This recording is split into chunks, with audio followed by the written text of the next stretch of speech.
Hi, this is Phil Shapiro in Tacoma Park, Maryland. I just finished reading a really interesting new book, Toxic Inequality: How America's Wealth Gap Destroys Mobility, Deepens the Racial Divide, and Threatens Our Future, by Thomas M. Shapiro. No relation to me. Thomas Shapiro is a professor of sociology, of law and social policy at the Heller School, Brandeis University, where he directs the Institute on Assets and Social Policy. He's the author of 4 books, including The Hidden Cost of Being African American and, with Melvin Oliver, Black Wealth, White Wealth.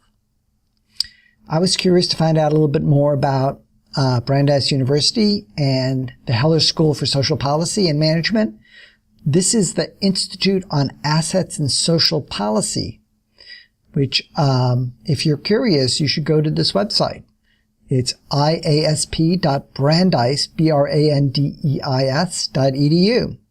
So Brandeis University is near Boston, a very distinguished university. And I bet you there's some really interesting stuff on this website. Here's from the inside flap of the book. Since the Great Recession, most American standard of living has stagnated or declined. Economic inequality is at a historic high. But inequality's impact differs by race. African Americans' net wealth is just 1/10 that of white Americans over recent decades. White families have accumulated wealth at 3 times the rate of black families. In our increasingly diverse nation, sociologist Thomas M. Shapiro argues wealth disparities must be understood in tandem with racial inequities, a dangerous combination he terms toxic inequality.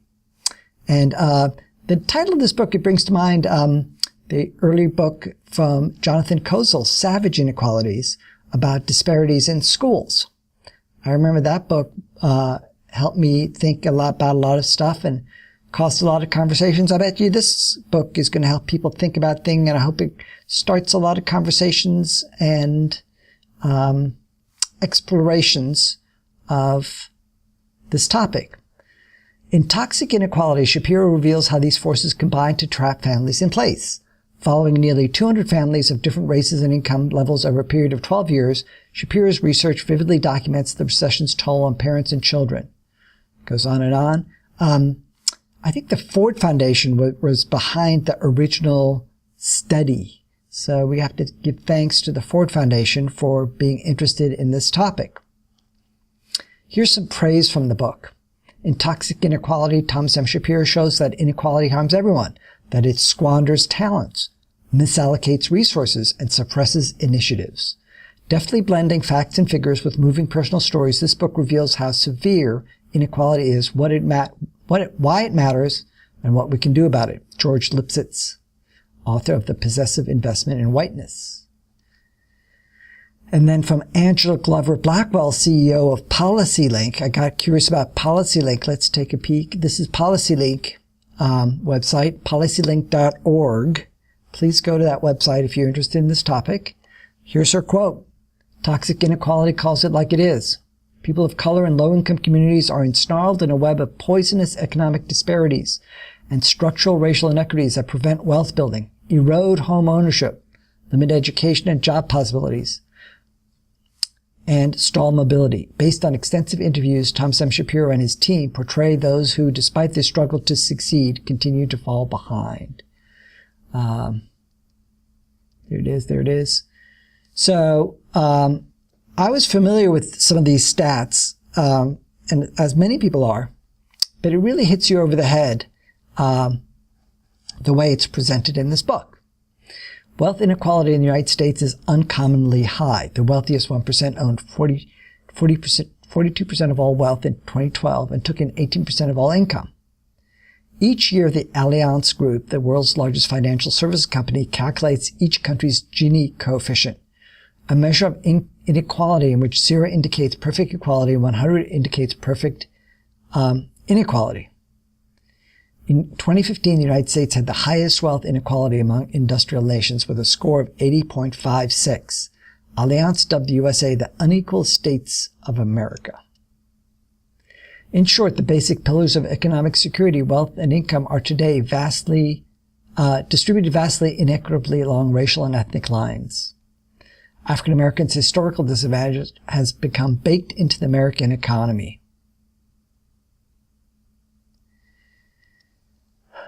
The family interviews also revealed the importance of having an extended network of support from families and friends willing and able to share assets through gift inheritance and direct payment of bills. Being part of a web of wealth was crucial to wealth mobility, lifting families beyond where their own earnings would otherwise place them. So I work at a public library, which serves to support the community, and I got started thinking about maybe a public library is part of the web of wealth of a community.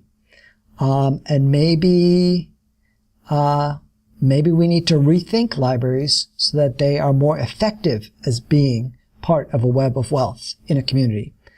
For example, libraries helping individuals and families to start businesses, boosting the entrepreneurship within a community.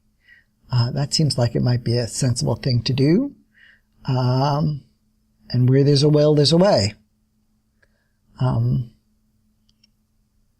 The book has some interesting, it's not all doom and gloom in this book. I found some really interesting parts which were very uplifting about community heroes, like Rachel Andrews is a jewel any community would be proud to claim in its crown of assets in St. Louis. So it goes on to tell her story, a very interesting story. And here's a quote I found about inequality at work. A good job can provide an ample paycheck, but the best jobs offer much more. By affording a way to build wealth and economic security, a quality job allows the holder to optimize her family's health and welfare, to purchase and maintain a home, Along the way, working fosters a sense of self-worth.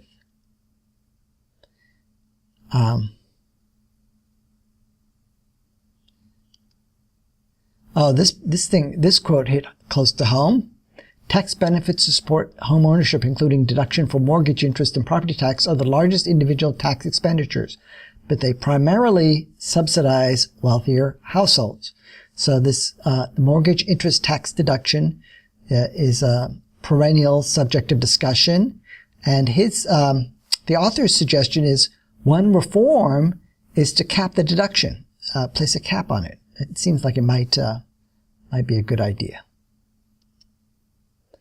Toxic inequality impacts some Americans more than others, but its cumulative effect damages every family and community and harm our nation as a whole. Time and again, our conversations with ordinary people pointed to spreading toxic inequality syndrome, in which the accumulation of stressful experiences, job loss, protracted unemployment, eviction, foreclosures, prolonged illness, overwhelm a family or community's ability to stay above water. And the end sentence here is we must reverse direction.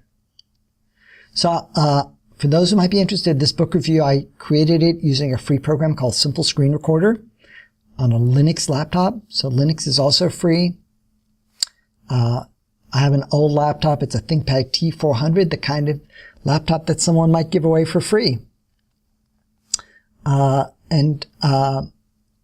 reason I wanted to mention that is, in my eyes, Linux points towards a more inclusive world. So maybe if we're thinking about inequities, maybe we need to think about how do we get more Linux computers into our public schools and our private schools and our charter schools.